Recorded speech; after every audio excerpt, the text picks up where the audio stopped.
꼭 지켜주세요. 저작권 및 초상권. 여러분, 강의하기 전에 저작권 및 초상권에 대해 꼭 지켜줄 예절을 안내하겠습니다. 첫 번째, 수업과 관련된 영상의 일부를 불법으로 캡처하거나 유출할 경우. 두 번째, 수업에서 제시된 자료를 무단으로 타인에게 제공할 경우. 세 번째, 수업 관련 영상이나 내용을 타인 또는 타반에게 보여줄 경우. 학생들도 법적으로 문제가 될 수 있음을 알려드립니다. 그러므로 수업에 제공한 영상과 사진을 학습의 목적으로 사용하시고 그 어떤 2차적 작업을 하지 않기를 당부드립니다. 여러분, 안녕하세요. 이번 시간 수업 주제는 상황에 맞는 대인관계 능력 기르기입니다. 대인관계의 중요성을 이해하고 가족, 친구, 선생님, 이웃 등 주변 사람들과 적절한 관계를 맺는 방법에 대해 알아봅시다. 먼저 관계에 대해 알아볼까요? 케빈 베이컨의 6단계 법칙에서는 자신과 전혀 관계없는 사람도 6단계를 거치면 모두 연결이 된다고 합니다. 이 법칙은 할리우드의 영화배우 케빈 베이컨과 함께 영화에 출연하지 않은 영화인들도 두세 단계를 거치면 케빈 베이컨과 관계를 맺게 된다는 케빈 베이컨 논리에서 유래되었습니다. 가령 선생님과 미국의 오바마 전 대통령은 어떻게 연결되는지 생각해 볼까요? 우리 반 학생 중에 영웅이가 있습니다. 영웅의 고모는 연예기획사에서 일하고 있습니다. 그 연예기획사는 가수 싸이가 소속되어 있는 회사입니다. 싸이는 자선 공연에서 오바마 전 대통령과 인사를 했다고 합니다. 선생님, 영웅, 영웅의 고모, 싸이, 오바마. 4단계 만에 오바마 전 대통령과 연결되었네요. 케빈 베이컨의 6단계를 수학 교과의 확률과 통계 영역과 연계해서 알아볼까요?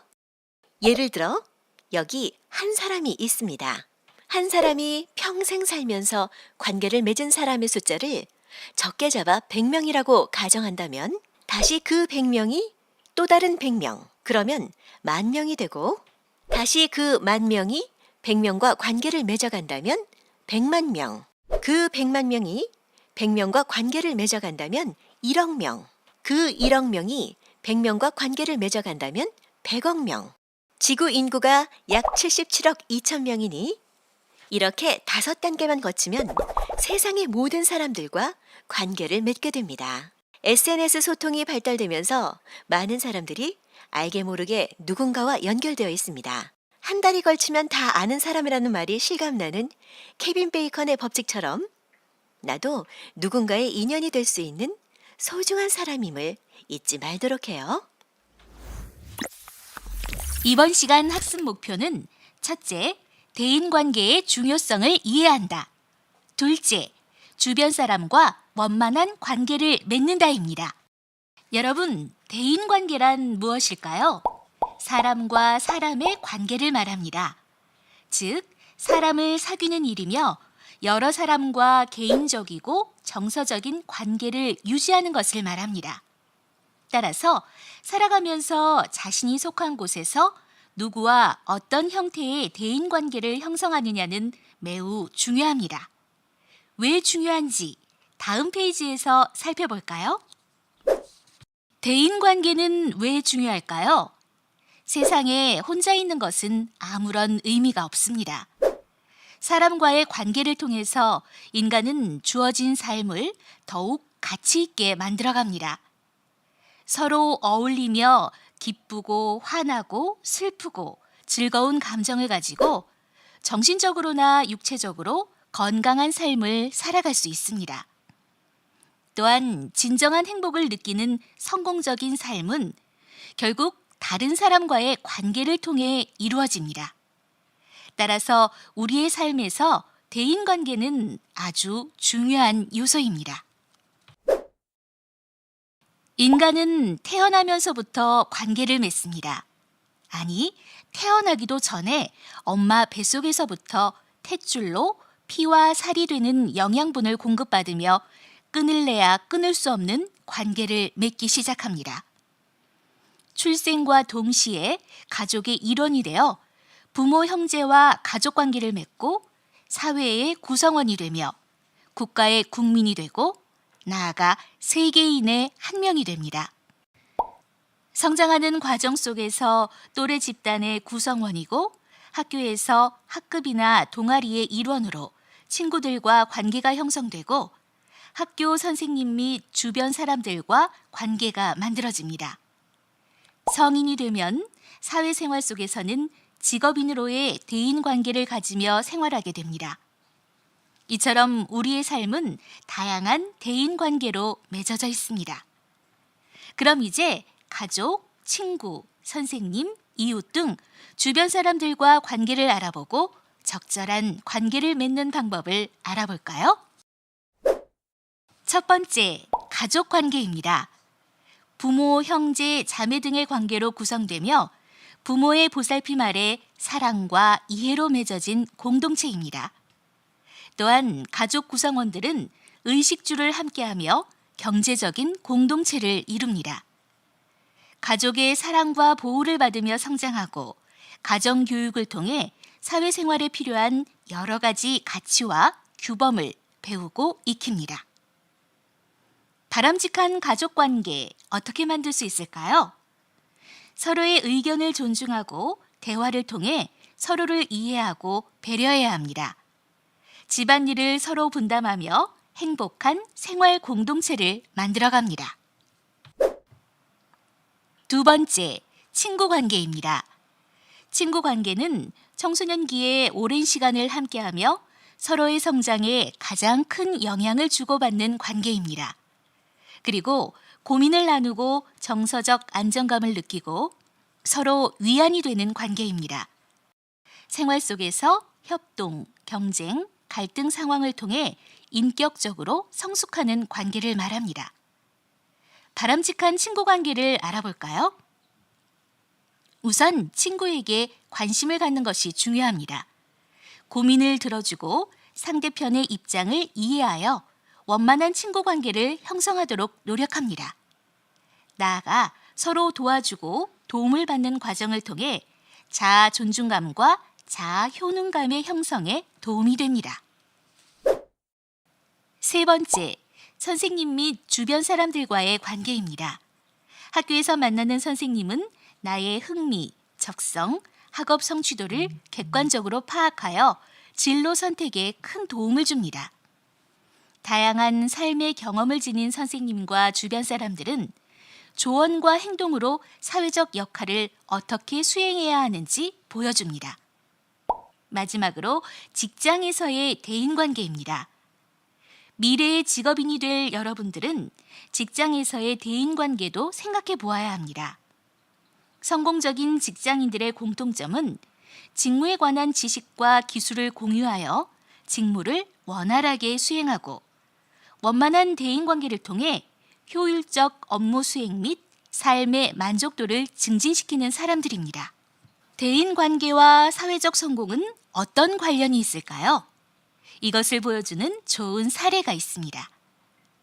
첫 번째로 카네기 공과대학에서 사회적으로 성공한 1만 명을 대상으로 성공 비결을 조사한 결과 두뇌, 기술, 노력 등을 꼽은 사람은 15%, 85%는 인간관계를 성공 요인으로 꼽았습니다.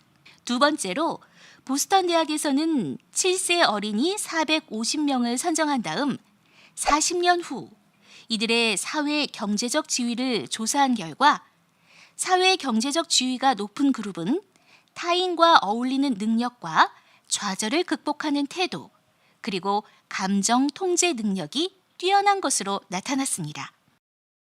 두 사례가 보여주는 것은 대인관계와 사회적 성공은 아주 밀접한 관련이 있다는 것입니다. 자, 그러면 이렇게 중요한 대인관계를 좋게 만들어가는 비결이 있을까요? 다른 사람이 나를 좋아하게 만드는 대인관계의 비결은 무엇일까요? 첫째, 타인에게 진정한 관심을 가져라. 예를 들어 생일을 기억하고 축하해주고 그의 생일을 기억하는 유일한 사람이 되면 그는 감동할 것입니다. 둘째, 미소를 지어라. 행복한 웃음은 행복을 가져온다. 미소는 값을 치르지 않고도 많은 것을 얻어냅니다. 셋째, 상대방에게 이름은 그의 어떤 말보다도 달콤하고 중요한 말이라는 것을 명심해라. 이름을 기억하는 것은 다른 사람과의 관계에서 매우 중요하며 이름을 잊으면 그와의 관계도 멀어지게 됩니다. 넷째, 상대방의 이야기를 잘 들어주는 사람이 되라. 내 문제보다는 상대방의 문제에 관심을 가지고 그의 말을 잘 들어줍니다. 다섯째, 상대의 관심사에 대해 이야기하라. 내 문제보다는 상대방의 문제에 관심을 가지고 그의 말을 잘 들어줍니다. 여섯째, 상대방이 스스로 중요한 사람이라고 느끼게 만들어라.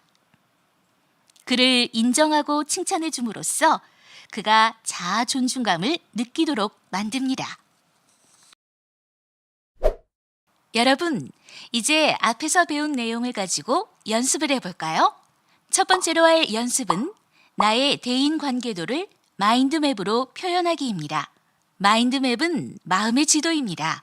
여러분들이 가진 생각을 글, 그림, 선, 도형 등으로 표현해서 한눈에 알아보기 쉽게 나타내는 것입니다. 예시를 참고하여 종이에 직접 그리거나 컴퓨터 프로그램이나 스마트폰 앱을 활용하여 마인드맵을 완성해 봅시다. 나의 대인 관계도를 마인드맵으로 표현하는 요령을 설명하겠습니다. 먼저 종이의 중심에 나의 이미지나 사진을 이용하여 표현해 줍니다. 그리고 나와 관계를 맺고 있는 사람들을 주가지로 각각 연결해 줍니다. 주가지에 있는 사람과 연결된 사람을 부가지, 세부가지로 계속 연결합니다. 단, 나와의 대인 관계 정도에 따라 색깔이나 두께로 가지를 표현합니다. 마지막으로 각각의 연결가지에 그 사람과의 올바른 관계를 맺기 위해 필요한 단어를 기록합니다. 두 번째 연습입니다. 아래의 그림들은 가족 관계와 친구 관계에서 나타나는 갈등 상황입니다. 이 상황 중 하나를 선택하여 각각의 입장에서 1분 이내의 분량으로 역할극 대본을 만들어 봅시다. 아래의 예시를 참고하여 자신만의 시나리오를 작성해 보세요. 집에 같이 가자. 안 돼, 싫어. 왜 안 돼? 그냥. 내가 싫어? 아니, 그건 아니고 수행평가 완성 못해서 남아야 해. 아, 이런 속상하겠다. 말해줘서 고마워. 말 안 해줬으면 날 싫어하는 줄 오해했을 거야. 함께 남아줄까? 아, 아니야. 미안하게. 먼저 가. 그래, 잘하고 와.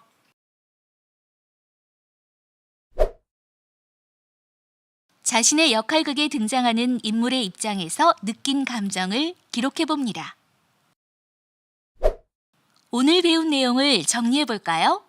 오늘은 대인관계, 대인관계의 중요성, 원만한 대인관계 등에 대해 학습을 했습니다.